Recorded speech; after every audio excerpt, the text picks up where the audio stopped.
পক্ষ থেকে আজকের এই দোয়া মাহফিল অনুষ্ঠান আয়োজন করার জন্য। এই দোয়া মাহফিল অনুষ্ঠান এমন একজন মানুষের জন্য আজকে আপনারা আয়োজন করেছেন। এই মানুষটি যখন জীবিত ছিলেন উনি সকল সময় চেষ্টা করেছেন কিভাবে বাংলাদেশের মানুষকে উন্নয়ন করা যায়, কিভাবে দেশের উন্নয়ন করা যায়, কিভাবে বাংলাদেশের মানুষের বিপদে আপসে পাশে দাঁড়ানো যায়। এখানে আজকে আমার সামনে বহু মা বোনেরা বসে আছেন।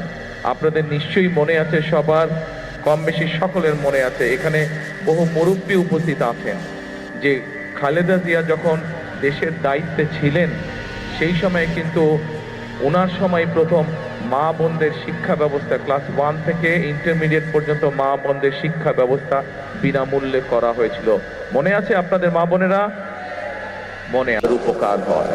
প্রিয় ভাই বোনেরা, একটু আগে আমি আপনাদের সামনে বলেছি যে আমরা দেশের মানুষের, দেশের বিশেষ করে আমাদের প্রত্যেকেরই আত্মীয় স্বজন বন্ধু বান্ধব যারা গ্রামে থাকেন কেউ না কেউ কৃষি কার্যের সাথে জড়িত।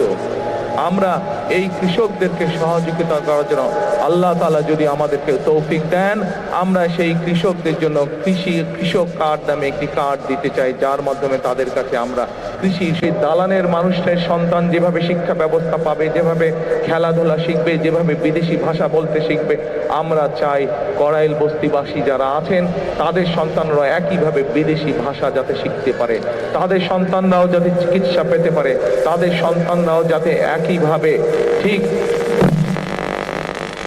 দৈনিক আজকের বাংলা .net